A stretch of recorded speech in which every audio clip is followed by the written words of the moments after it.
찬양하시겠습니다. 할렐루야. 주의 친절한 팔에 안기세 우리 마음이 평안하리니 항상 기쁘고 복이 되겠네. 영원하신 팔에 안기세. 아멘. 주의 팔에 높으신 팔에 안기세 주의 팔에 영원하신 팔에 한 날이 갈수록 주의 사랑이 두루 광명하게 빛 천성 가는 길 편히 가리니 영원하신 팔에 할렐루야. 주의 팔에 크신 팔에 안기세 주의 팔에 영원하신 팔에 한 주의 보좌로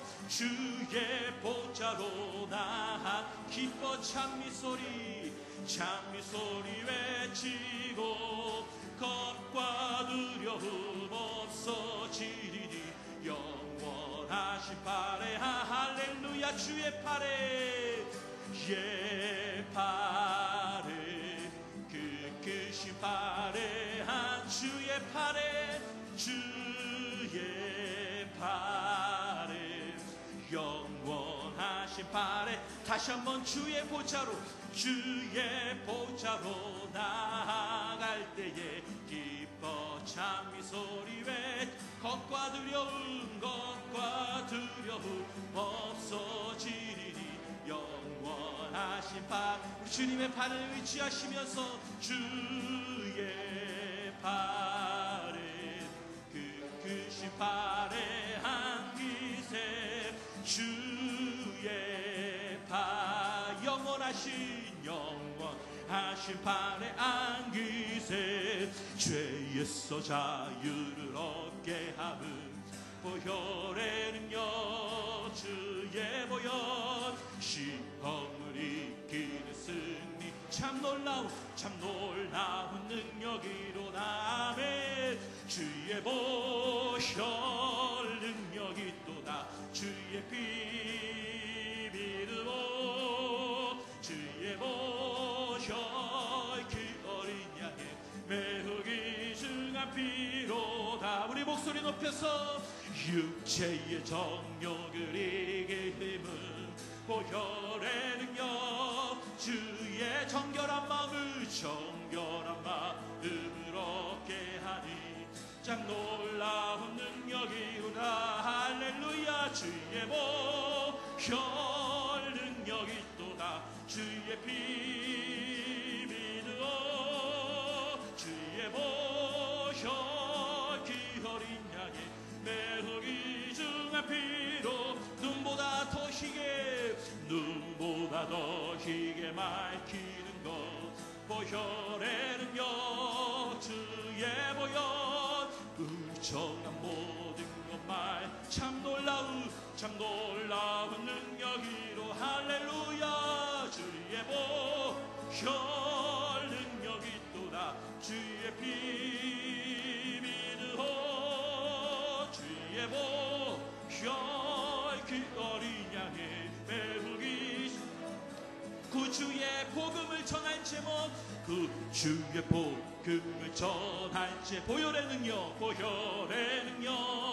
주의 보혈 날마다 나에게 찬송들이 참 놀라운 능력 전심으로 고백합시다. 주의 보혈 능력이 또다. 주의 피 믿으오 주의 보혈 그 어린 양의 매우 귀중한 피로다. 주 하나님 독생자 예수 날 위하여 오시었네. 내 모든 죄 사하시고 모든 죄 용서하시 죽음에서 부활하신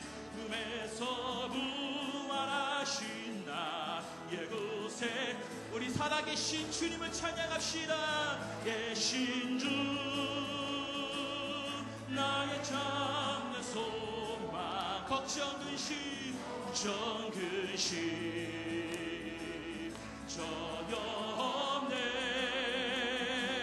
사랑의 주 내 갈 길 인도하니 내 모든 삶의 기쁨 늘 주만 주 안에서 거듭난 생명 주 안에서 거듭난 생명 도우시는 주의 사랑 참 기쁨과 확신 가진 예수님의 도우심을 믿으며 살리 할렐루야. 살아계신 주 나의 참된 소망 걱정 근심 전혀 없습니다. 전혀 없네. 아멘. 사랑의 주 내 갈 길 인도하니 내 모든 삶의 기쁨 늘 주만 안에 그 언젠가 주의 때가 주를 위해 싸우리라. 주를 위해 싸우리라. 승리의 길 멀고 험해도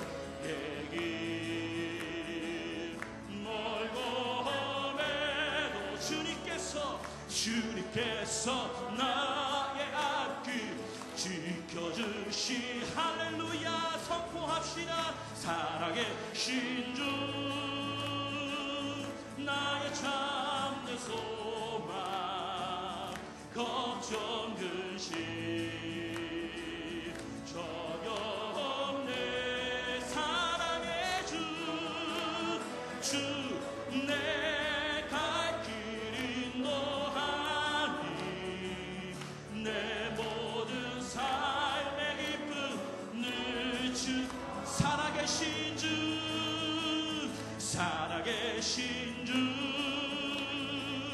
나의 참된 소망 걱정 근심 전혀 없네. 사랑의 주 내 갈 길 인도하니 내 모든 삶의 기쁨 늘 주만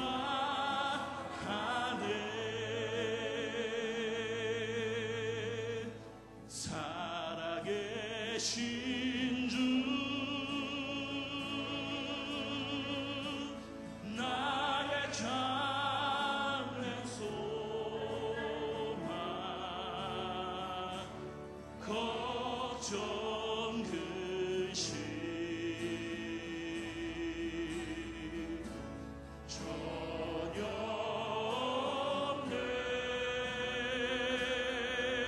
없네. 사랑의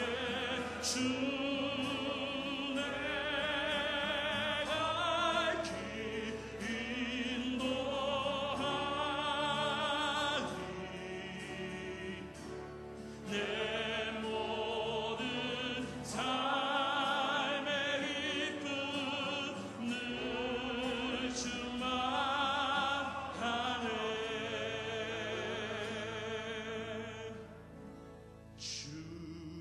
주님의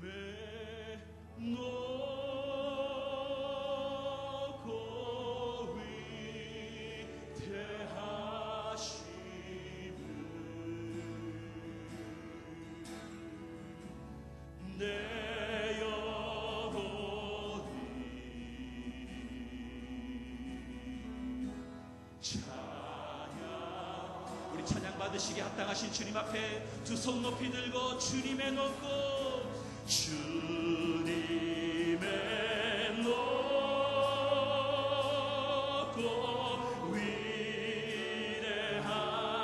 위대하심을 내 영혼이 찬양하 한 번 더 주님의 높고 주님의 높고 위대하심을 내 영혼이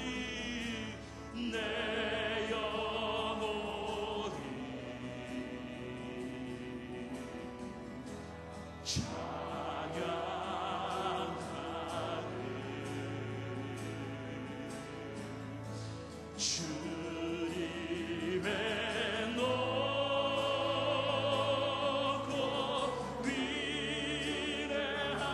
위대하심을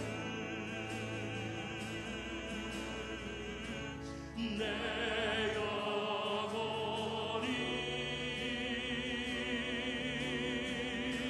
찬양하네 내 영혼이 찬양하네 내 영혼이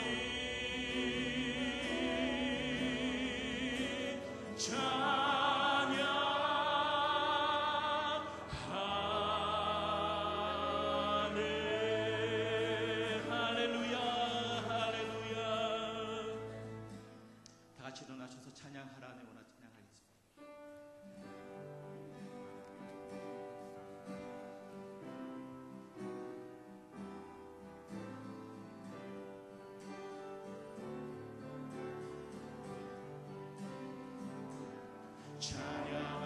찬양하라 내 영혼아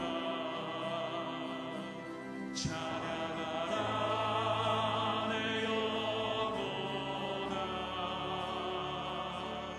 내 속에 있는 것들아 다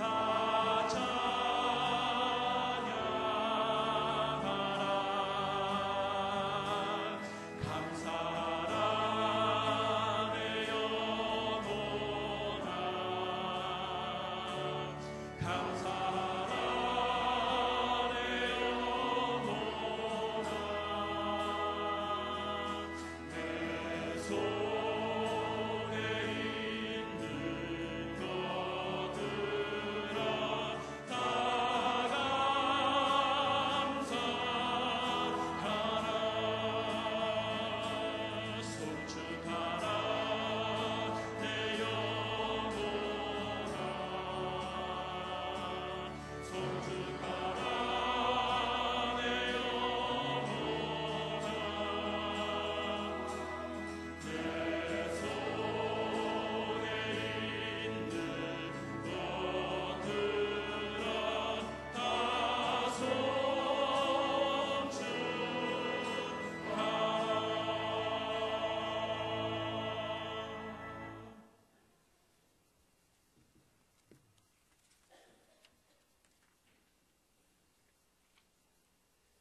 그러므로 형제들아 내가 하나님의 모든 자비하심으로 너희를 권하노니 너희 몸을 하나님이 기뻐하시는 거룩한 산 제사로 드리라. 이는 너희의 드릴 영적 예배니라. 긍휼이 풍성하신 아버지 하나님, 오늘도 아버지의 은총 속에 살던 저희들이 부르시는 자비한 음성을 듣고 주의 전에 나와 아버지 앞에 머리를 숙였나이다. 참으로 빠른 시간들 앞에서 한 해를 마감하는 이때에 지난 시간들을 돌아보며 후회와 실망 가운데 주님 앞에 섰습니다. 우리를 향하신 주의 인도하심을 깨닫지 못했던 지난 시간들이었음을 고백합니다. 늘 주의 은혜 가운데 있었으면서도 기뻐할 줄 몰랐고 감사할 줄 몰랐고 그 모든 것이 하나님의 은혜인 줄을 깨닫지 못했던 어리석은 저희들이었음을 이 시간 고백합니다. 저희들을 불쌍히 여기사 사하여 주시옵소서. 이 시간 영과 진리로 예배하오니 이 자리에 임재하여 주시고 말씀을 통하여 우리를 새롭게 하여 주시옵소서. 예수님 이름으로 기원하옵나이다. 아멘. 사도신경으로 우리의 신앙을 함께 고백하시겠습니다. 전능하사 천지를 만드신 하나님 아버지를 내가 믿사오며 그 외아들 우리 주 예수 그리스도를 믿사오니 이는 성령으로 잉태하사 동정녀 마리아에게 나시고 본디오 빌라도에게 고난을 받으사 십자가에 못 박혀 죽으시고 장사한 지 사흘 만에 죽은 자 가운데서 다시 살아나시며 하늘에 오르사 전능하신 하나님 우편에 앉아 계시다가 저리로서 산 자와 죽은 자를 심판하러 오시리라. 성령을 믿사오며 거룩한 공회와 성도가 서로 교토하는 것과 죄를 사하여 주시는 것과 몸이 다시 사는 것과 영원히 사는 것을 믿사옵나이다. 아멘.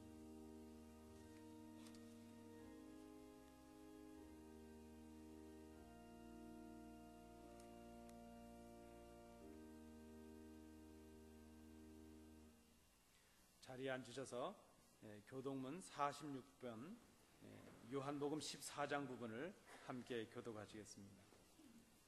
너희는 마음에 근심하지 말라. 하나님을 믿으니 또 나를 믿으라.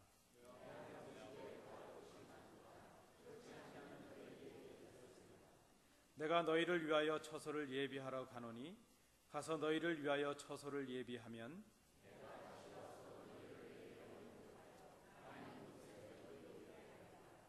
내가 가는 곳에 그 길을 너희가 알리라.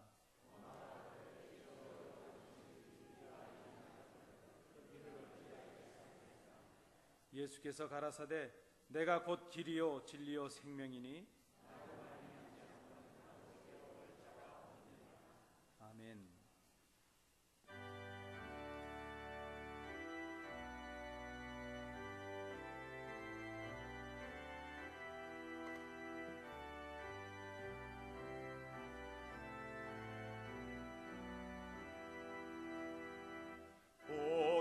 오도소서 임마누엘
사랑과 자비가 한이 없으신 하나님 아버지, 은혜를 감사를 드립니다.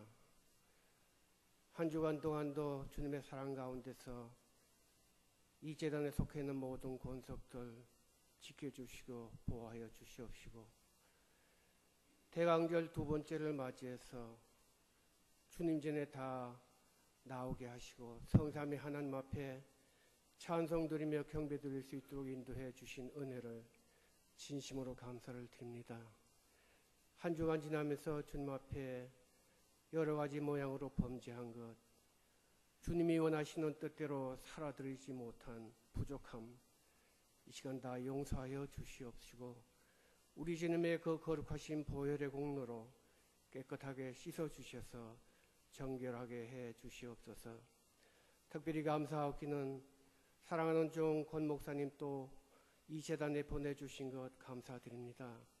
목사님이여 또 함께 동역할 장로님들에게 지혜를 주시고 능력을 주셔서 주님이 원하시는 뜻이 무엇인지 깨달아 알게 하시고 이 재단을 주님이 원하시는 뜻대로 인도해 갈 수 있도록 큰 은혜를 나려 주시옵소서. 사랑하신 주님, 이 재단에 속해 있는 모든 권속들 합심해서 세례 요한은 주님이 오실 일을 준비하고 주님의 증인이 되었지만은 저희들은 다시 오실 주님을 전파하며 주님의 증인이 될 수 있도록 저희들에게 큰 은혜를 나려 주시옵소서. 또 바라옵기는 이 재단에 속해 있는 연로하신 집사님들, 권사님들, 그리고 장로님들 영육간의 강건함을 허락해 주시옵소서. 얼마 되지 않는 거리에 보이는 저 언덕을 넘으면 사랑하는 권석들과 이별하고 주님 앞에 서야 할 저희들입니다. 그러나 저희들 준비되지 않는 상태에서 몇십 년 더 살 것처럼 착각하며 살고 있습니다. 사랑하신 주님, 주님과 해결해야 될 문제들이 있으면 이 해가 다 가기 전에 모든 것 주님 앞에 내어놓고 자복하고 주님의 귀하신 보혈의 공로로 사함받고 주님과 올바른 관계를 유지할 수 있도록 은혜를 나려 주시옵소서. 도덕같이 오실 신랑을 맞기 위해서 깨어서 기름 준비한 슬기로운 다섯 처녀처럼 저희도 말씀 위에 살면서 기도하며 늘 준비하였다가 오시는 주님 반갑게 영접할 수 있는 모든 성도들 될 수 있도록 은혜를 나려 주시옵소서. 사랑하신 주님, 이 시간에도 예배를 위해서 소종되는 종들 기억해 주옵시고 특별히 아름다운 찬양으로 성삼위 하나님 앞에 영광 돌리는 찬양대원들 한 사람 한 사람 주님 기억해 주시옵시고 종들의 사업과 직장과 가정과 모든 범사를 주관하여 주셔서 크신 복으로 채워 주시옵소서. 또 이 재단에 속해 있는 권속들 중에 육신의 질병으로 편치 못한 성도들이 있습니다. 특별히 유옥진 권사님, 김동 집사님, 또 한국에서 수술받고 가려 중에 있는 우리 사랑하는 김현정 권사님, 능력의 손으로 안찰하여 주셔서 하루속히 완쾌함 주시고 위하여 기도하는 가족들 위로해 주시옵시고 또 이 재단에 속해 있는 모든 권속들 한마음 한뜻으로 위해서 기도하고 있습니다. 저희들의 기도 들어주시고 응답해 주시옵소서. 오늘도 또 세계 여러 나라에 흩어져 어려운 환경 가운데서 복음 전하는 종들 기억해 주시옵소서. 어려움 때문에 낙오되지 않도록 강한 믿음 주시고 종들이 가는 곳마다 많은 무리들이 회개하고 주님께 돌아오는 역사가 있게 하시고 함께 동행하는 가족들 위로해 주시옵시며 물질도 모자라지 않도록 충분하게 허락해 주시옵소서. 이 시간 또 사랑하는 종을 단히 세우셨사오니 홀로 두지 마시옵시고 먼저 육신이 피곤치 않게 붙잡아 주시고 입술을 주장하여 주셔서 그 입술을 통해서 전파되는 말씀에 권능이 있게 하시고 말씀을 듣는 저희들 올바로 깨닫고 마음속 깊이 새기며 결심하는 시간 되게 인도해 주옵소서.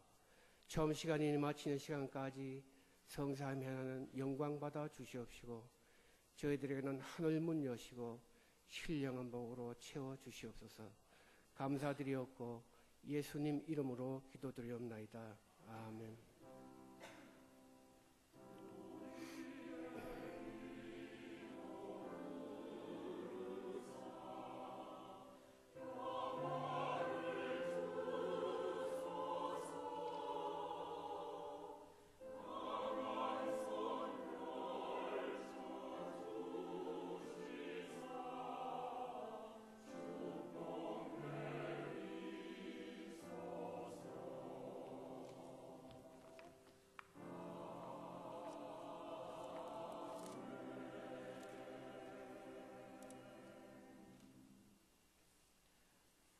오늘 이 아침 우리에게 주시는 하나님의 말씀은 신약성경 요한복음 1장 6절부터 8절 그리고 19절부터 28절까지의 말씀입니다. 신약성경 142면입니다. 요한복음 1장 6절부터 8절까지의 말씀 그리고 19절부터 28절까지의 말씀 우리 교독으로 봉독하시겠습니다. 하나님께로서 보내심을 받은 사람이 났으니 이름은 요한이라.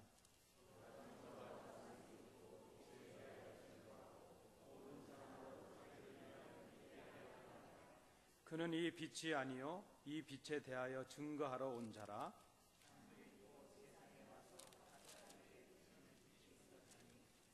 19절을 읽으시겠습니다. 19절입니다. 유대인들이 예루살렘에서 제사장들과 레위인들을 요한에게 보내어 내가 누구냐 물을 때에 요한의 증거가 이러하니라. 요한이 드러내어 말하고 숨기지 아니하니 드러내어 하는 말이 나는 그리스도가 아니라 한데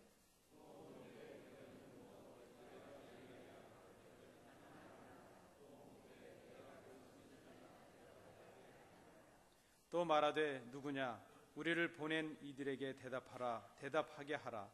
너는 내게 대하여 무엇이라 하느냐?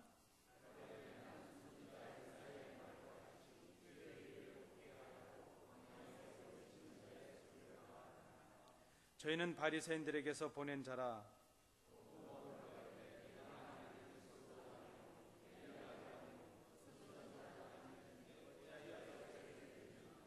요한이 대답하되 나는 물로 세례를 주거니와 너희 가운데 너희가 알지 못하는 한 사람이 섰으니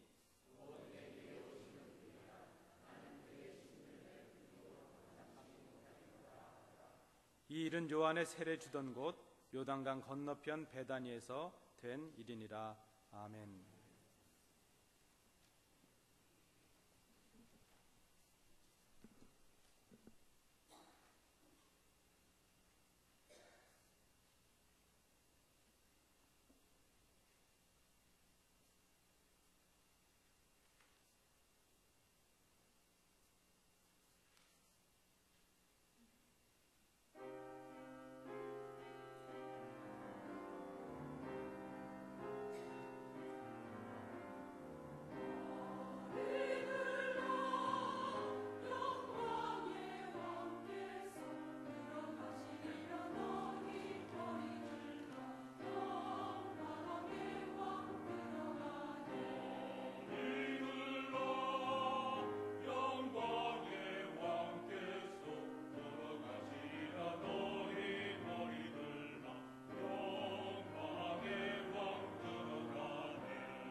주의 전에 오르신 우리 성도님들 가정 위에 또 우리 성도님들 위해 하나님의 은총이 충만하시기를 기원합니다.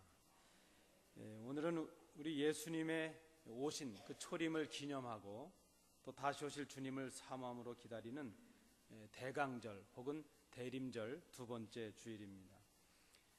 믿는 우리들은 다시 오실 주님을 기다리는 사람들이라 이렇게 말할 수 있습니다. 여러분 누군가를 기다려 보셨습니까? 기다리는 사람들은 그 기다리는 사람의 자세가 필요하다 생각을 합니다.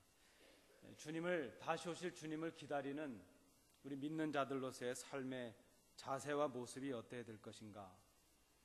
진정한 회개함으로 또 우리 주신 그 은혜를 나눔으로 다시 오실 주님을 기다리시는 우리 성도님들이 되실 수 있기를 바랍니다.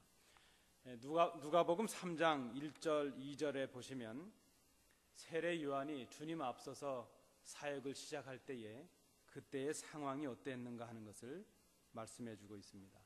우리 누가복음 3장 1절 2절을 같이 한번 읽어 보시겠습니다. 디베려 가이사가 위에 있은지 디베려 가이사가 위에 있은지 15해 곧 본디오 빌라도가 유대 총독으로 헤롯이 갈릴리의 분봉왕으로 그 동생 빌립이 이드레와 드라고닛 지방의 분봉왕으로 루사니아가 아빌레네의 분봉왕으로 안나스와 가야바가 대제사장으로 있을 때에 하나님의 말씀이 빈들에서 사가랴의 아들 요한에게 임한지라. 오늘 함께 읽으신 누가복음 이 말씀에 보면 가이사를 비롯한 또 다른 5명이 나타나는데 그 사람들은 그 시대의 정치적인 지도자들을 이름하고 있습니다. 그리고 대제사장 안나스와 가야바는 장인과 사이관입니다. 그 두 사람이 대제사장으로 기록이 되고 있습니다. 유대 공동체 안에는 산헤드린이라는 어떤 그 종교 기구가 있었는데 70명의 사람들과 그리고 한 사람의 대제사장으로 구성이 됩니다. 그래서 그 가야바와 안나스가 대제사장이었다. 그 산헤드린의 수장들이었다 하는 것을 우리에게 말씀해 주고 있습니다. 디베려 가이사라는 이 사람은 황제를 말합니다. 특별히 가이사라는 말이 황제라는 말인데요. 아우구스투스, 우리가 성경에 아구스도라 하는 그 사람의 양아들이었습니다. 그 아구스도가 죽은 후에 그를 이어서 로마 제국의 황제가 된 사람이 바로 디베려 가이사였습니다. 빌라도는 여러분 잘 아십니다. 유대의 5번째 총독이 되었는데 총독으로 와 있는 동안 죄 없으신 그 예수님을 십자가에 못 박게 한 장본인이 바로 빌라도였습니다. 헤롯, 이 본문에 나타나는 헤롯은 우리가 성경에 보면 다 같은 헤롯으로 기록이 되어 있지만 우리가 구분해서 이 헤롯은 대헤롯이라 이렇게 부릅니다. 헤롯, 그리고 오늘 본문에 나타난 이 헤롯은 그 대헤롯의 아들 헤롯 안티파스라는 사람입니다. 이 헤롯 안티파스라는 사람은 자기의 이복 동생이었던 빌립, 그 빌립의 아내, 그 아내 이름이 헤로디아인데 그 동생의 아내를 뺏어서 자기 정부로 삼았던 그런 악한 사람이었습니다. 그 세례 요한, 오히려 세례 요한을 비롯한 그 예수님을 조롱하고 또 핍박했던 사람이 바로 헤롯 안티파스라는 그런 사람입니다. 말씀드린 이 대제사장 안나스와 가야바는 가론 유다를 매수해서 결국 제자가 스승인 예수님을 팔게 하고 십자가에 못 박게 했던 아주 악한 사람들이 바로 안나스와 가야바였습니다. 우리가 이 누가복음 3장 1절 2절을 통해서 알 수 있는 것이 무엇입니까? 세례 요한이 그의 사역을 시작할 때의 상황이 이러했다는 것입니다. 참으로 세례 요한이 살고 있었던 그 시대는 하나님의 말씀이 끊어지고 사라진 어둠의 시대였다, 이렇게 말할 수 있겠습니다. 도무지 희망이 보이지 아니하고 암울한 시대였습니다. 공의를 실현해야 될 정치 지도자들은 정의를 상실해 버렸습니다. 백성들을 진리로 인도해야 할 종교 지도자들은 오히려 진리신 주님을 십자가에 못 박기 위해서 혈안이 되어 있었습니다. 거짓과 불의가 판을 치고 어둠과 암울의 시대, 바로 이때에 하나님께서 세례 요한을 그곳으로 보내셨다는 것입니다. 전에 제가 캘리포니아에 머물 때에 하루는 그 TV를 보고 있는데 음악을 방송하는 TV였습니다.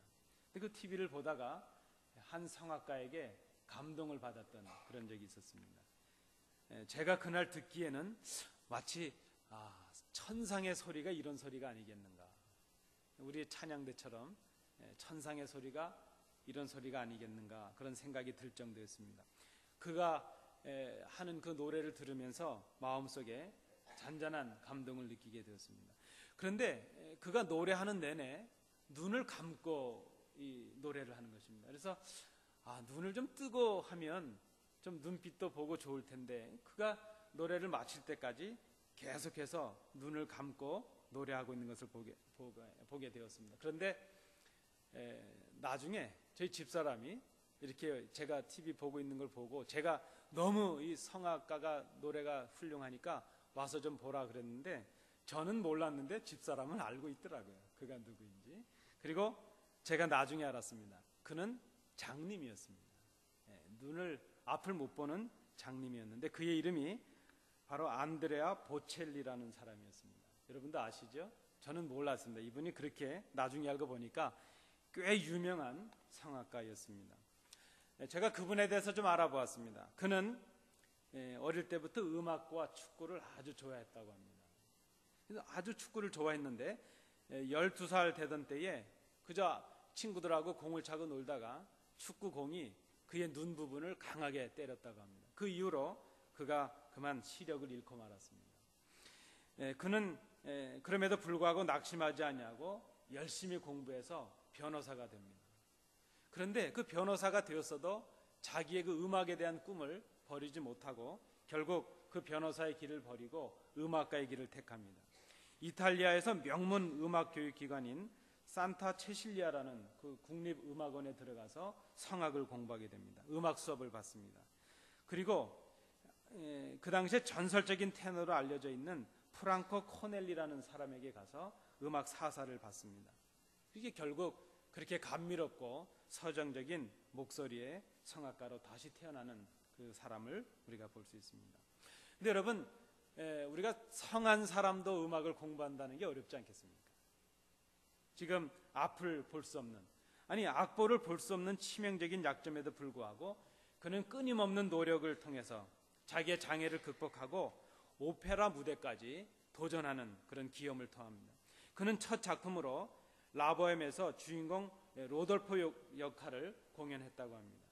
그는 공연하기 전에 자기가 걸어가야 될 걸음 하나하나를 다 계산하고 이제 어떤 표정을 짓고 어떤 제스처를 할 것인가 하는 그 몸짓 하나하나, 그것을 다 계산해서 공연을 했다고 합니다. 시력을 잃는다는 것은 너무나도 큰 장애였지만 그는 자기의 자서전 침묵의 음악이라는 곳에서 이렇게 밝히고 있습니다.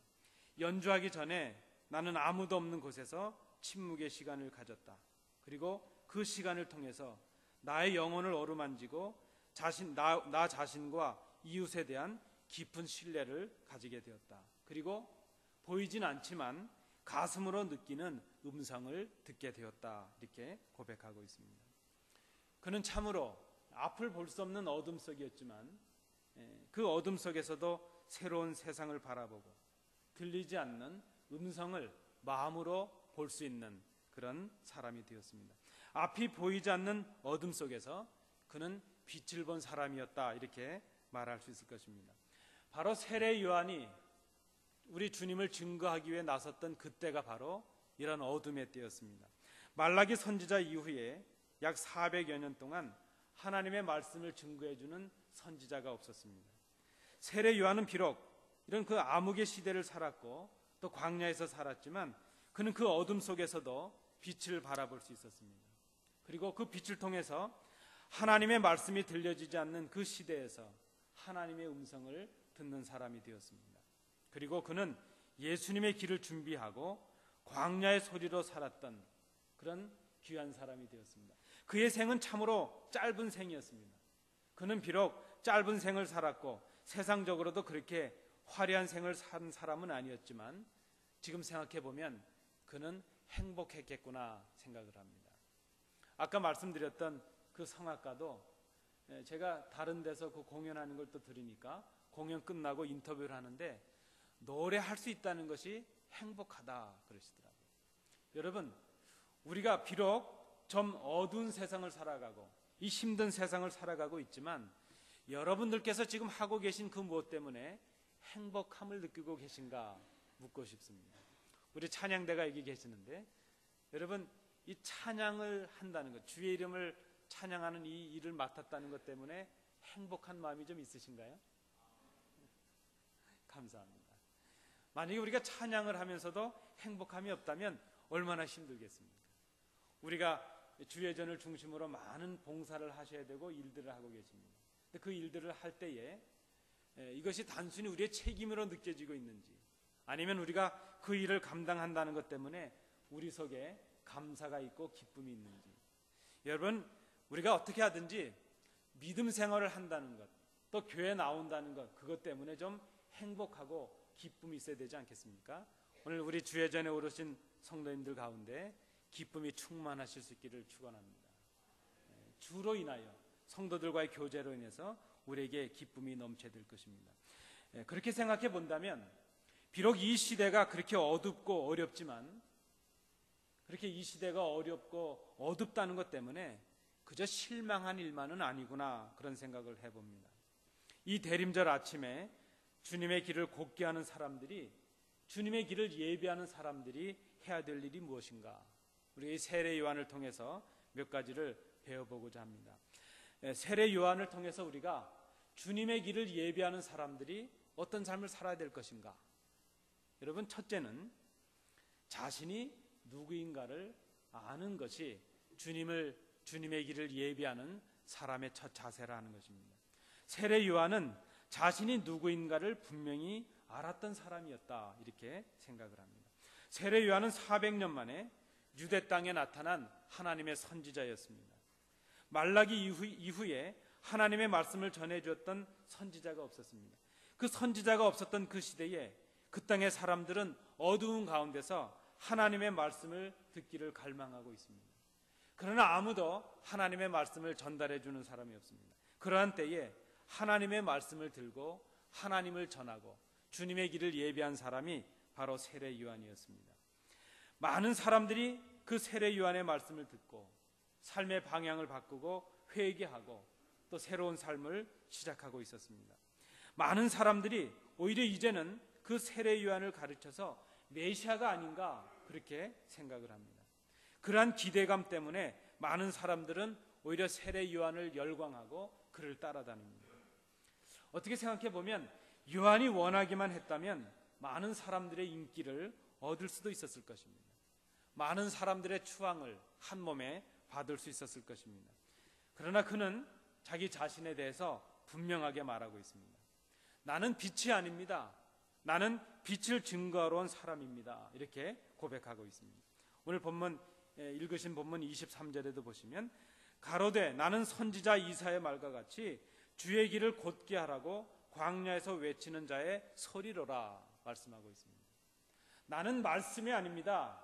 나는 그 말씀을 증거하는 소리에 불과합니다 하는 그런 의미입니다. 27절 말씀에도 보시면 내 뒤에 오시는 그는 나는 그의 신들매를 풀기도 감당치 못하겠습니다. 이렇게 고백하고 있습니다.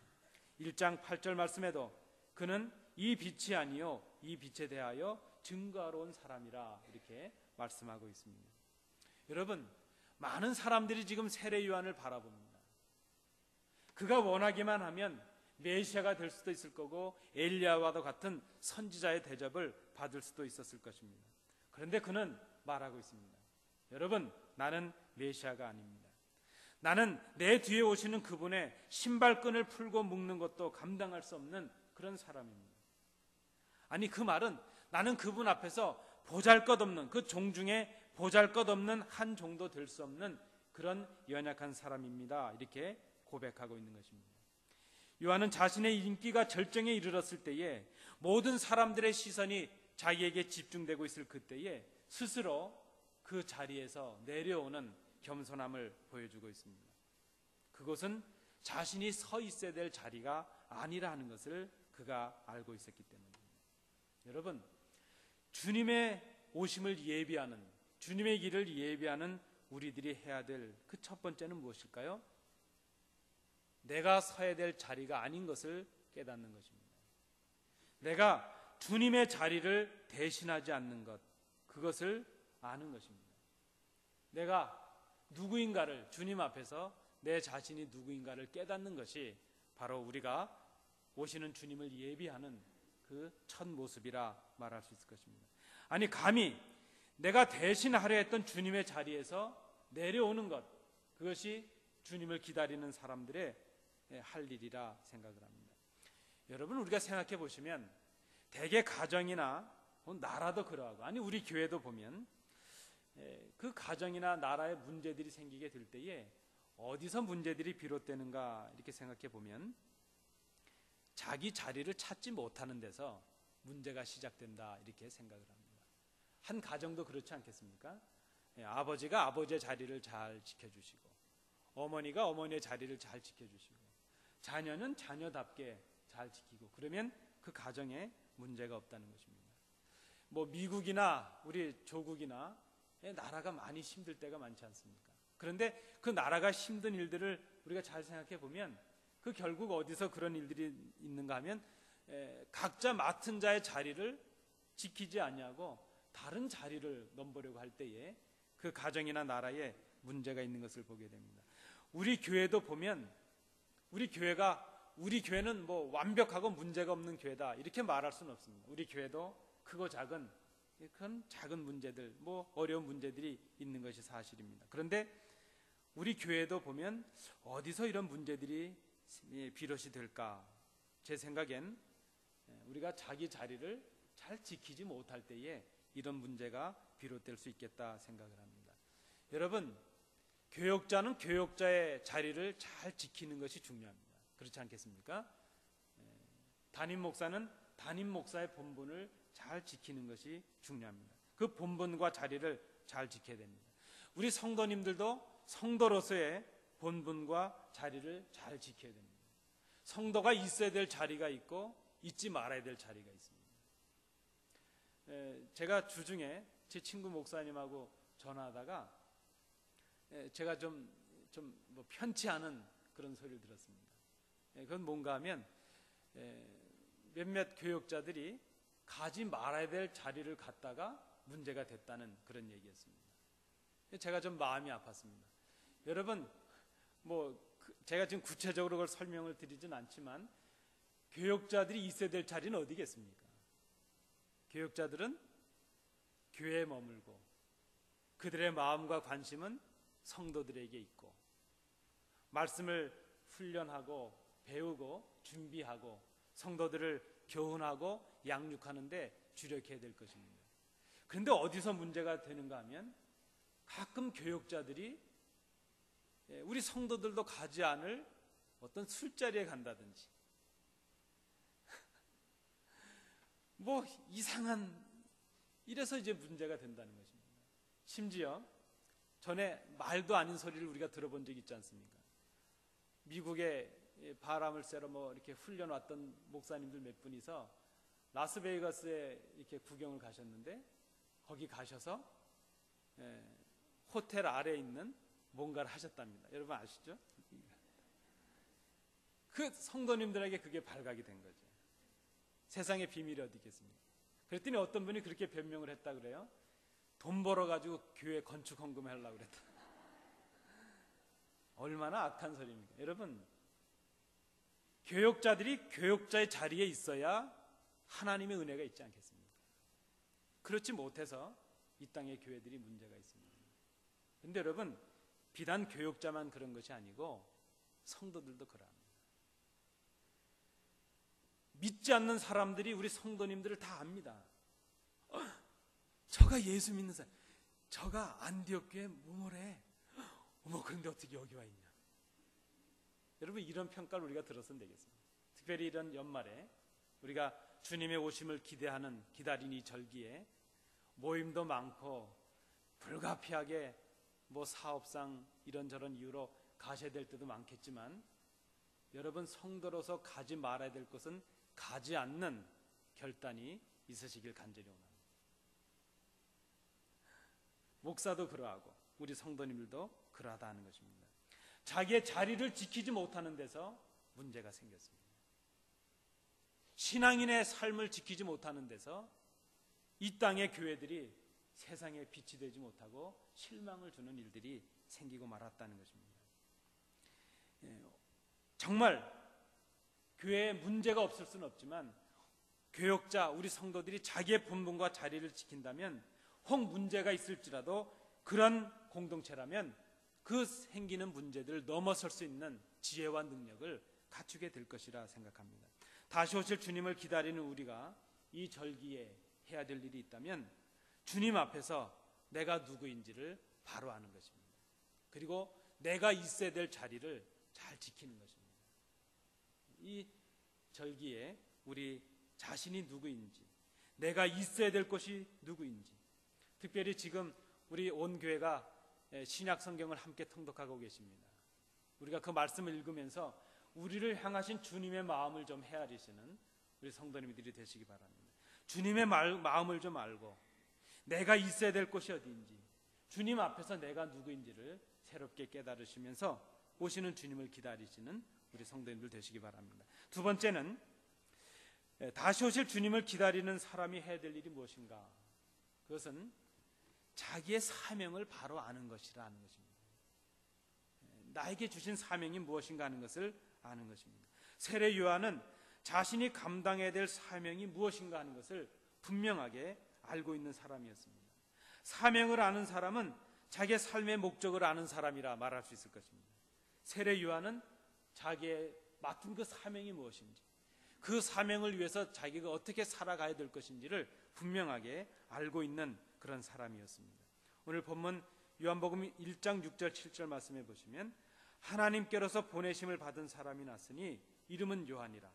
저가 증거하러 왔으니 곧 빛에 대하여 증거하고 모든 사람으로 자기를 인하여 믿게 하려 함이라 말씀하고 있습니다. 그는 광야에서 외치는 사람으로서 자기의 사명이 무엇인지를 분명히 알고 있습니다.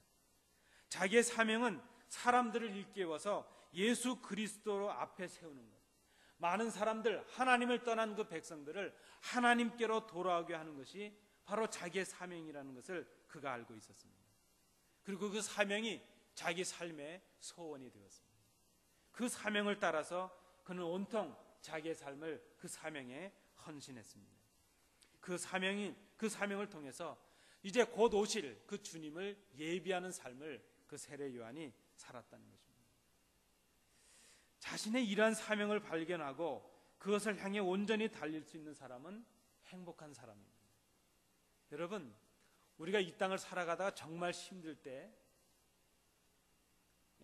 정말 힘든 사람들이 누군가 하면 어떻게 보면 제 스스로 생각에 가장 안 됐고 불쌍한 사람이 누군가. 여러분, 가진 게 없다고 그렇게 불쌍하다고 생각하지 않습니다.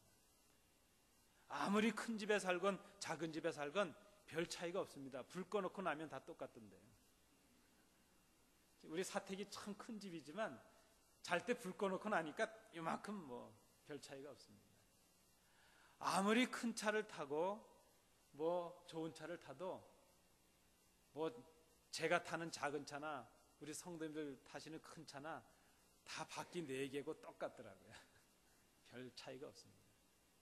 그런데 정말 차이가 있다면, 정말 불쌍한 사람이 있다면 사명 없이 소망 없이 살아가는 사람들이 불쌍하다 생각이 듭니다. 저는 북한에 가본 경험이 있었습니다. 북한에 가서 우리 동포들을 만났을 때 제가 가장 마음 아팠던 것이 무엇인가 하면 그들이 소망 없이 살아가는구나 하는 것을 보게 되었을 때였습니다. 러시아에서 많은 탈북자들을 제가 만났는데 중국이나 러시아에서 탈북자들을 만났을 때 그들에게 가장 안타까운 것이 무엇이었는가 하면 내일에 대한 계획이 없었다는 것입니다. 그저 오늘 하루하루를 어떻게 공안들, 경찰들의 눈을 피해서 그저 하루 한 끼를 먹고 살아갈 수 있겠는가, 그것이 그저 짐승처럼 말 못하는 미물처럼 하루하루를 겨우겨우 버텨나가는 것이 그들의 삶이었다는 것, 그것 때문에 제가 너무나 마음이 아팠습니다. 여러분, 소망이 있는 사람들은, 사명이 있는 사람들은 실망하지 않습니다. 비록 삶이 좀 어렵고 힘든 일들이 있다 할지라도 사명을 발견한 사람은 쉽게 절망하지 않습니다. 여러분, 이 시간 우리가 좀 나에게 주신 사명이 무엇인가 하는 것을 새롭게 생각해 보시는 우리 성도님들 되시기 바랍니다. 우리가 우리에게 주신 그 사명을 깨달을 수 있다면 실망할 일이 있어도, 때로 실패를 경험해도 그 실패와 실망을 넘어설 수 있는, 온갖 역경을 극복할 수 있는 소망의 사람들이 될 수 있다는 것입니다. 가끔 우리 주부들 중에 보면 그저 가사 일에 치여서 힘드신 분들이 있는 것 같아요. 가끔 그런 얘기들 하시대요. 우리 주부들은요, 제가 지금 집사람이라고는 얘기는 안 했죠. 어떤 땐 그런 얘기를 합니다. 안 먹고 살 수는 없나? 여러분 다 아시죠? 아니, 이렇게 알약으로 좀 나온 거 없나? 하나를 딱 먹으면 그저 안 먹어도 배가 부르고, 그저 일들이 힘드신 것 같아요. 그런데 그 주부의 일이 단순하고 힘든 일이지만 그 주부의 어머니로, 아내로서의 일이 하나의 사명이라는 것을 깨닫는다면 소망이 있지 않겠습니까? 기쁨이 있지 않겠습니까? 여러분, 어머니의 일이 얼마나 귀합니까? 아내의 일이 얼마나 귀합니까? 그 가족들을 공개하고 음식으로 대접하는 그 일이 얼마나 귀한 일입니까? 이 주부로서의 일도 하나님께서 주신 사명이라는 것을 여러분 깨달으시기 바랍니다. 가장의 일도 그러하고 자녀의 일도 그러하고 우리가 맡은 모든 일들이 하나님께서 우리에게 주신 사명이 있을 수 있다는 것을 우리가 생각해야 될 것입니다. 주방에, 우리 교회 주방의 일이 얼마나 어렵습니까? 가끔 목사님들 중에 만나면 그러세요. 아무개 목사님, 그 교회 주방에는 별일 없습니까? 근데 그게 무슨 말씀이시죠? 주방이 평안하면 그 교회는 평안한 교회입니다. 근데 제가 생각해 보니까 우리 주방은 평안한 주방입니다. 우리 교회는 어떻게 하면 더 대접을 하실까? 우리 교회는 평안한 주방입니다. 여러분, 지금 일주일 내내 저랑 새벽기도를 같이 하시지 않습니까? 지금 55분이 새벽기도를 함께 하십니다. 물론 주중에 우리 예배당에 나오시는 분들은 뭐 한 15분 내외입니다. 토요일 날은 요즘 좀 많이 나오셔서 한 35분 정도 나오십니다. 제 연말까지 제 꿈이 있고 목표가 있는데 무엇인가 하면 주중에 20분이 새벽기도 하는 게 제 꿈입니다. 올해까지입니다. 그리고 토요일 날만큼은 50명의 성도들이 나오셔서 함께 새벽기도 참여하는 게 제 꿈입니다. 지금 저랑 이메일로 새벽기도 주고받으시는 분들께서 토요일만큼은 우리 전교인 새벽기도에 나오셔서 함께 교제하시고 말씀을 나누실 수 있기를 간절히 원합니다. 지지난 주간에 37분까지 나오셨습니다. 그때 우리 전사님이 그러시더라고요. 올해 들어서 최고 많이 나오셨습니다. 그래서 제가 50명을 목표로 기도하고 있습니다. 여러분, 우리가 하는 일, 작은 일 하나하나, 안내하는 일, 뭐 찬양하는 일, 주방에서 봉사하는 일, 이 모든 일들이 하나님께서 우리에게 주신 사명을 따라 하는 일이라는 것을 꼭 기억하시기 바랍니다. 여러분, 목사의 일만 하나님의 사명이 아닙니다. 우리 성도님들께서 하시는 일, 직장에서 하시는 일, 가정에서 하시는 일, 이 모든 일들이 하나님께서 주신 사명이라는 것을 우리가 생각해야 될 것입니다. 세례 요한은 어둠의 시대에 살았습니다. 그러나 그 어둠을 뚫는 빛을 보았습니다. 그 빛 속에서, 그 하나님, 그 예수님의 빛 속에서 자신의 삶의 목적을 깨닫게 되었습니다. 왜 그렇습니까? 주님의 길을 예비하는 사명을 그가 알게 되었기 때문입니다. 자기의 사명과 목적을 아는 사람은 바로 주님의 길을 예비하는 사람의 삶을 살아갈 수 있다는 것입니다. 이 절기에 우리 성도님들께서 우리 각자에게 주신 사명이 무엇인가를 새롭게 묵상하시는 온 교회가 되시길 바랍니다. 그리고 스스로를 돌아보고 내년을 준비하시는 우리 성도님들이 되시기 바랍니다. 작은 것 하나하나에 우리의 하나님의 부르심이 있고 사명이 있는 것을 깨달을 수 있기를 간절히 원합니다. 마지막 세 번째로, 주님을 기다리는 사람이 해야 될 일이 무엇인가? 그것은 예수님을 증거하는 사람이 되는 일이라 하는 것입니다. 요한복음 1장 8절을 보시면 그는 이 빛이 아니요 이 빛에 대하여 증거하러 온 자라. 세례 요한은 예수님을 증거했던 예수님의 증인이 된 사람이었습니다. 그의 삶의 목적과 목표는 온전히 자기 뒤에 오실 그 예수 그리스도를 증언하는 그 일이었습니다. 그는 예수 그리스도의 길을 예비하고 사람들의 마음을 주님께로 돌아올 수 있도록 준비하는 것, 그 증인으로서의 삶을 살았던 사람이었다, 이렇게 볼 수 있겠습니다. 어떤 가난한 사람이 억울하게 살인 혐의를 받아서 재판을 받게 되었습니다. 근데 그는 돈이 없어서 자기의 억울함을 대변해 줄 수 있는 변호사를 구하지 못하고 있었습니다. 그랬더니 판사가 하루는 그가 참 보다 못해 딱한 생각이 들어서 그에게 그렇게 말을 합니다. 당신이 돈을 안 내도 변호해 줄 수 있는 변호사를 내가 구해 줄 테니 그렇게 하겠는가, 그렇게 말을 했다고 합니다. 그랬더니 그때 그 사람이 이렇게 말을 했다고 합니다. 판사님, 지금 나에게 필요한 사람은 변호사가 아닙니다. 내가 억울하다는 것을 밝혀줄 수 있는 증인이 필요합니다. 이렇게 얘기를 했다고 합니다. 여러분, 우리는 주님의 대변자가 아니고 주님의 증인들이 되어야 될 사람들입니다. 우리는 교회가 이렇게 좋다는 것을 설명해 줄 사람들이 아니고 예수 그리스도의 복음을, 예수님을 증거해야 될 증인들이라 하는 것입니다. 우리는 교회를 설명해 줄 사람들이 아니고 우리는 예수 그리스도를 증거해서 그들을 하나님의 자녀로 삼아야 될 증인들이라 하는 것을 우리가 기억해야 될 것입니다. 세례 요한이 광야에서 말씀을 전했던 것도, 요단강에서 세례를 베풀었던 것도, 그가 광야에서 살았던 것도 오직 한 가지 목적을 위해서였습니다. 그것이 무엇인가 하면 예수 그리스도를 증거하기 위해서였습니다. 그리스도를 증거하고 그리스도의 길을 예비하는데 그의 삶의 목적이 있었습니다. 여러분, 우리가 살아간다면, 우리의 삶의 목적이 있다면 무엇이어야 되겠습니까? 사도 바울은 내가 살아도 죽어도 그리스도를 위해서라, 이렇게 고백하고 있습니다. 우리의 삶의 목적이 그리스도를 증거하는 데 있어야 될 것입니다.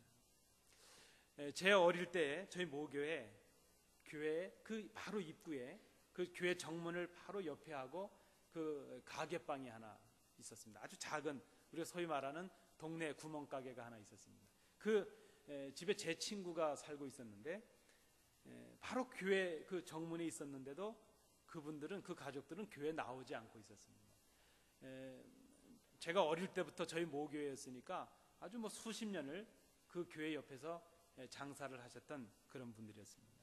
근데 하루는 그 제 친구 아버님, 그 가게 주인이신 그 아버님이 좀 몸이 불편해서 그 가게에 이렇게 누워 계시는 하루가 있었는데, 하루는 그렇게 얘기를 하시더랍니다. 우리 성도님들이 이제 뭐 필요한 게 있으면 늘 거기 가서 사시죠. 그런데 화를 내면서 그러시더랍니다. 어쩌면 교인들이 이렇게 못됐냐고. 내가 이 교회에서 지금 수십 년을 장사하는데 필요한 거 있다고 음료수 갖다 달라, 뭐 갖다 달라 주문은 많이 하면서도 여태까지 한 사람도 예수 믿고 천당 가자고 한 사람은 없다. 어쩌면 교회가 이렇게 못됐냐고 그 얘기를 하더랍니다. 제가 우리 어른들께 그 얘기를 들었던 적이 있습니다. 제가 생각해 보니까 저도 제 친구한테 어련히 그 친구는 교회 안 나오는 친구니까 하고 저도 전도하지 않았던 그런 일이 있습니다. 여러분, 우리가 주님의 이 절기에, 주님을 기다린 이 절기에 늘 우리 주위에 있는 사람들을 한번 돌아볼 수 있는 계기가 될 수 있길 원합니다. 우리에게 오셔서 청소하시는 분들, 우리가 필요할 때 물건을 배달해 주는 분들, 우리가 필요할 때 교회 와서 교회를 수리해 주고 공사해 주는 많은 분들, 여러분들 비즈니스 자리에서 여러분들과 거래하고 있는 많은 사람들, 여러분들이 늘 만나서 접하는 그 사람들, 비즈니스의 동반자로 그저 삶의 이웃으로 우리가 대하고 있지만 그들에게 복음을 증거해야 될 증인으로서의 삶을 우리가 살아가고 있는가 하는 것을 돌아볼 수 있길 원합니다.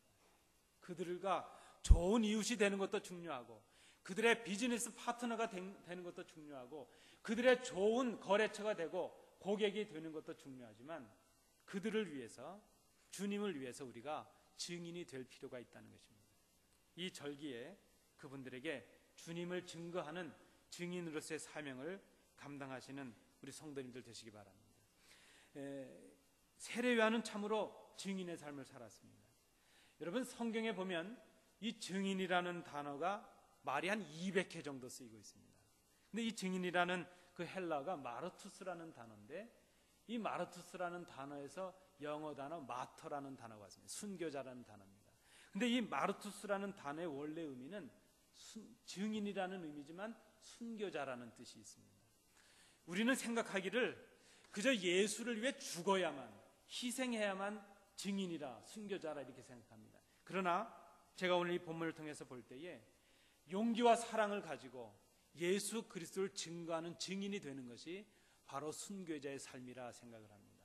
우리가 오늘 이 전을 나가면서 만나게 될 사람들, 우리가 우리의 비즈니스 현장에서, 삶의 현장에서 만나게 되는 이웃들에게 주님을 증거하시는 증인으로서의 삶을 감당하실 수 있기를 원합니다. 말씀을 맺고자 합니다. 우리는 이 어둠의 시대를 살아가고 있습니다. 어찌 보면 하나님의 음성이 더 이상 들려지지 않는 것 같은 어두운 시대를 살아가고 있습니다. 참으로 바른 믿음을 찾아보기가 어려운 시대가 되었습니다. 성도들을 아름답게 인도해야 될 교역자들 때문에 교회가 어려움을 당하고 성도들이 상처받고 실망을 합니다. 성도들을 바라보며 이 땅의 빛을 찾고 소망을 찾아가야 될 세상의 사람들이 성도들을 바라보며 상처를 받고 실망하고 있습니다.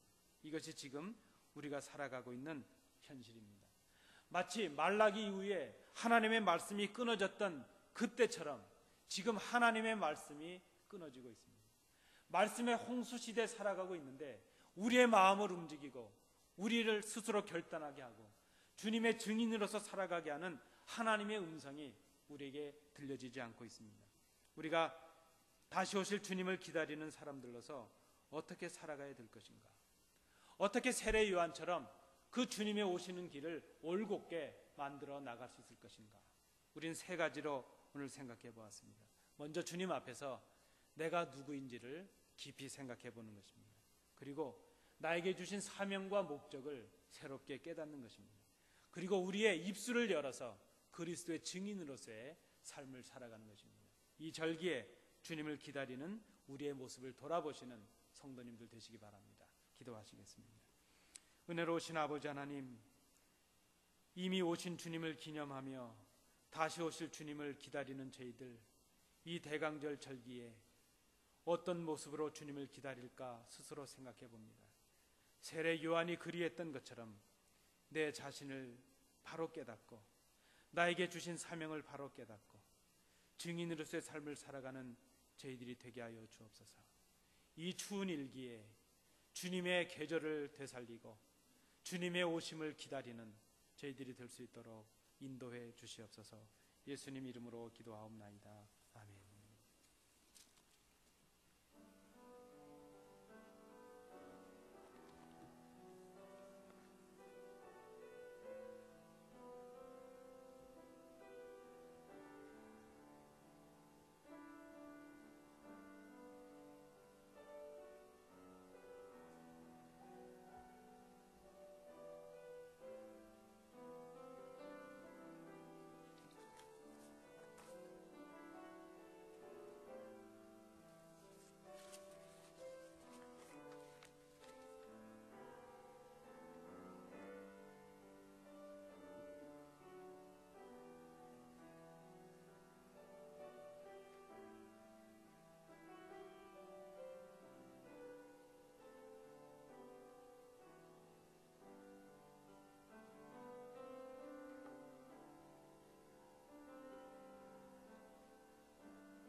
영광 주님 받으소서.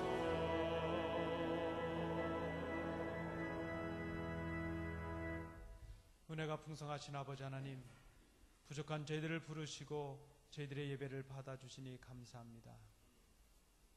저희들에게 말씀을 허락하셔서 오시는 주님을 예비하는 저희들의 모습을 돌아보게 하심도 감사합니다.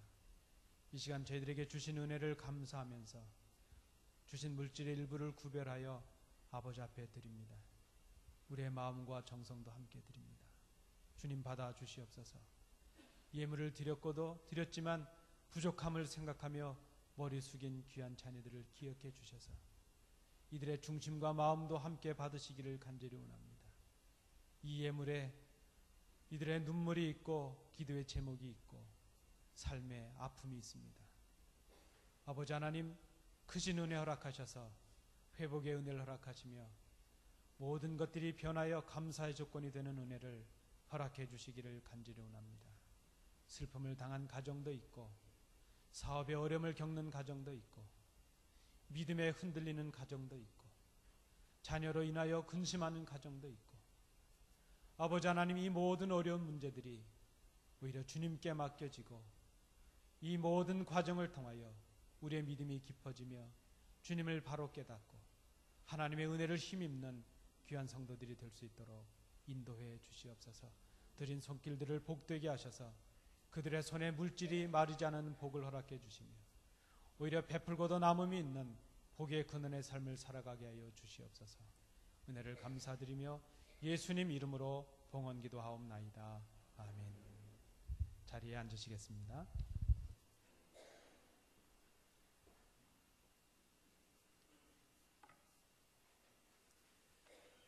우리 교회 생활은 주보를 참조해 주시기 바랍니다. 우리 먼저 함께 예배하신 우리 성도님들 우리 좌우로 보시면서 인사하시겠습니다. 주의 증인이 되십시다. 이렇게 인사하시겠습니다. 감사합니다. 우리 교회를 방문해 주신 분들을 주님의 이름으로 환영합니다.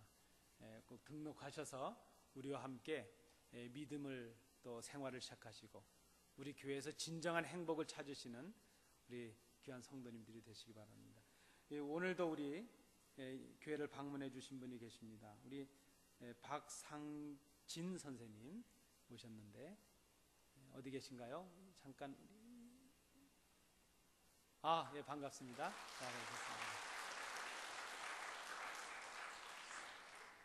감사합니다. 우리 예배 후에 또 우리 인사 나누시고 친교해 주시면 감사하겠습니다. 죄송합니다. 건자입니까? 예, 죄송합니다. 상자 건자신데 제가 잘못 읽었습니다. 그리고 우리 지난주에 우리 등록하신 가정이 있으셨는데 오늘 보이시지 않아요? 등록하시고 안 나오셨어요. 우리 신현태 목사님, 김민경 사모님, 한국에서 목회하시다가 유학 오셨는데 저희 교회 이렇게 다니시다가 등록하시게 되었습니다. 만나시면 또 환영해 주시면 감사하겠습니다. 우리 김광희 집사님, 우리 또 최 집사님이 한국 다녀오셨는데 우리가 저번에는 한국 다녀오시면 박수해 드리기로 했는데 지금 다녀오신 이유는 그 어르신이 많이 건강이 안 좋으셔서 다녀오셨는데 그래서 건강이 좀 회복되셨답니다. 우리 김광희 집사님 이따 뵈시면 인사 나눠주시면 감사하겠습니다. 주보를 참조해 주시기 바랍니다. 12월 23일 주일 예배 후에 우리 올해 등록하신 가정들을 환영하는 세교우라 그랬지만 그저 우리 교회 첫 등록하신 분들 환영하는 그런 시간을 갖도록 하겠습니다. 그럼 시간들을 잘 비워주시면 감사하겠고 자세한 광고는 다음 주에 다시 드리도록 하겠습니다. 12월 예배 있는 것 여러분 기억해 주시기 바랍니다. 이번에는 성탄절, 성탄일날도 예배가 있습니다. 그리고 성구영신 예배도 있겠습니다. 오늘 오후 예배 후에 정책당회로 모이겠습니다.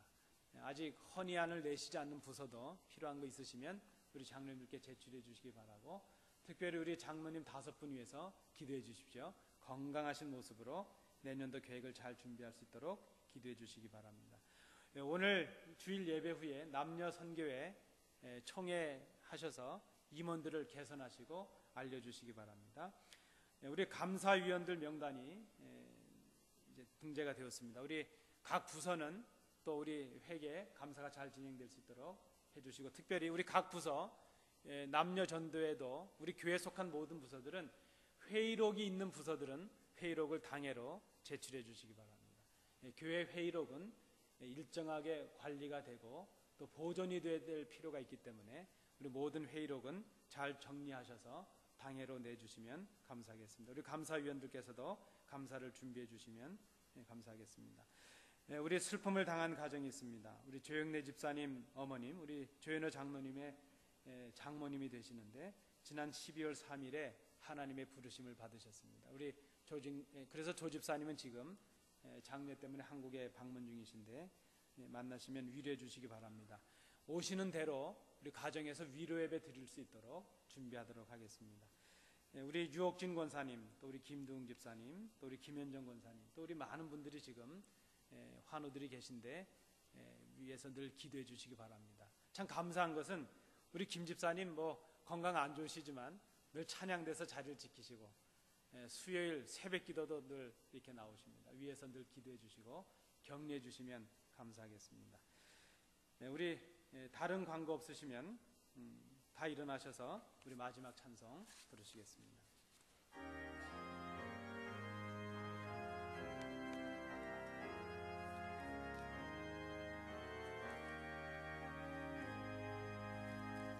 성전을 떠나가기 전 머리를 숙일 때 주께서 함께 계시고 복 내려 주소서. 집으로 돌아가는 길 주동행하시고 내 모든 언행 심사를 다 지켜주소서. 거룩한 날이 다가고 저녁이 되도록 주 우리 맘에 빛되사 늘 계시옵소서.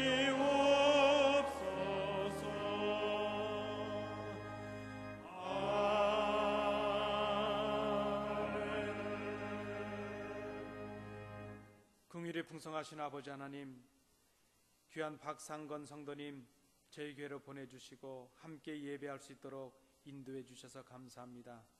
귀한 종을 지금까지 인도해 오셨는데 앞으로 이곳에서 함께 신앙생활하게 하시고 이제 이곳에서 주님 주시는 복을 누리게 하셔서 참으로 하나님을 기쁘시게 하는 귀한 종의 가정이 될 수 있도록 인도해 주시옵소서. 우리 김광희 집사님, 최 집사님 이제 부모님들의 건강을 인하여 한국에 다녀오셨습니다.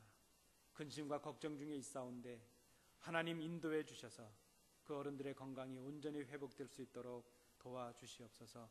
슬픔을 당한 우리 조장로님 가정을 기억해 주옵시고 하늘의 신령한 위로가 덧입혀 주셔서 이제 그 믿음을 지키시고 하나님의 나라를 소유하신 어머님 권사님을 이어 이제 믿음의 자녀들이 되고 더욱더 믿음의 부유한 자녀들이 될 수 있도록 인도해 주시옵소서. 아버지 하나님, 우리 가정, 우리 교회에 이제 어려움과 고통 속에 있는 많은 성도들이 있지만 믿음으로 극복하게 하시고 믿음으로 승리하는 귀한 자녀들이 될 수 있도록 인도해 주시옵소서. 이제는 예수 그리스도의 은혜와 우리 아버지 하나님의 크신 사랑하심과 성령님의 교통 위로하심이 하나님께 나와 예배하고 이제 오시는 주님을 기다리기 위하여 내가 누구인지를 알고 나의 사명을 깨닫고 이제는 주님의 증인으로서 삶을 살아갈 것을 마음에 결단하는 주의 자녀들 위해 그들의 가정과 기업 위에 우리 교회 위에 항상 함께 계시기를 간절히 축원하옵나이다. 아멘.